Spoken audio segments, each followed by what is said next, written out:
Bonjour à tous et bienvenue sur cette petite vidéo. Vous le reconnaissez, l'oracle des géants, alias mon oracle. Vous savez que je l'appelle comme ça tout simplement. Pourquoi? Parce que la taille des cartes est bien plus grande que la taille de mes mains. Donc je ne peux pas battre des cartes. Je les mélange tout simplement pour aller nous chercher notre petit message. Mais c'est pas grave, ça marche quand même. Son vrai nom, c'est mon oracle. Je sais pas si je vous l'ai déjà dit pour ceux que ça intéresse. Et on va aller voir tout simplement notre petit message avec cet oracle. Donc c'est parti. Vous savez comment ça se passe. Vous avez simplement besoin de penser à vous-même si jamais vous êtes dans une démarche de développement personnel, ou bien votre situation, si jamais cette dernière, elle est un petit peu compliquée, puis un petit message serait le bienvenu, ou encore vous pouvez tout simplement accueillir le message qui va nous être donné, parce qu'il vous parlera peut-être, et si c'est pas le cas, ce n'est pas grave, ça vous le savez aussi. Et aujourd'hui, nous avons eu la carte de l'ascenseur émotionnel.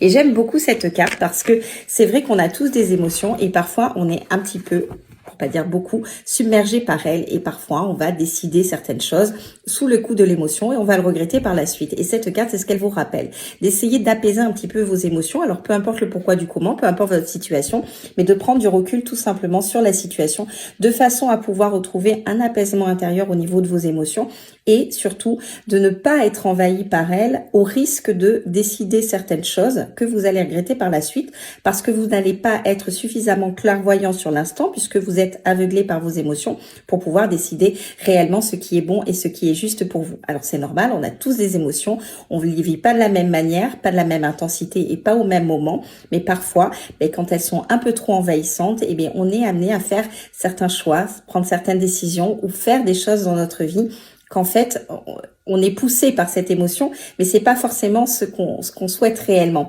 Et la meilleure chose à faire dans ces cas-là, c'est de prendre du recul sur la situation, essayer de vous apaiser en vous changeant les idées, en racontant peut-être votre problématique aux personnes qui vous entourent. Dans tous les cas, d'exprimer vos émotions de façon à ne pas vous laisser envahir par elles et ne pas décider potentiellement quelque chose que vous allez regretter par la suite.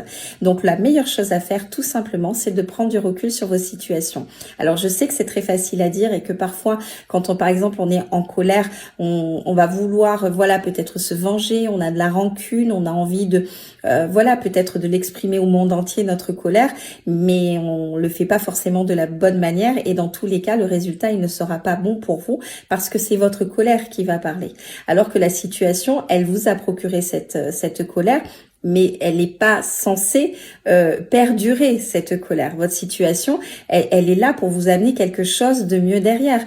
Donc même si elle vous a dans un premier temps amené de la colère, si vous prenez du recul sur la situation, la colère vous avez le droit de l'avoir, mais vous allez voir que vous allez peut-être être trop en colère par rapport à la situation réellement telle qu'elle est et que vous allez pouvoir en tirer tout simplement de cette situation.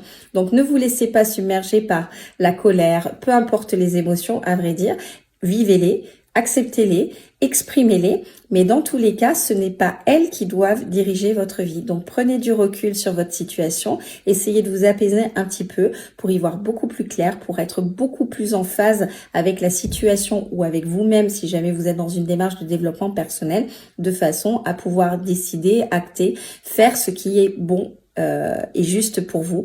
Et quand on est submergé par une émotion, le résultat fait que ça ne sera jamais réellement juste et jamais réellement bon pour nous. Donc, il vaut mieux prendre du recul, se poser vraiment et voir qu'est-ce qu'on peut faire pour pouvoir avancer dans certaines situations. Mais dans tous les cas, ce n'est pas vos émotions qui doivent vous diriger.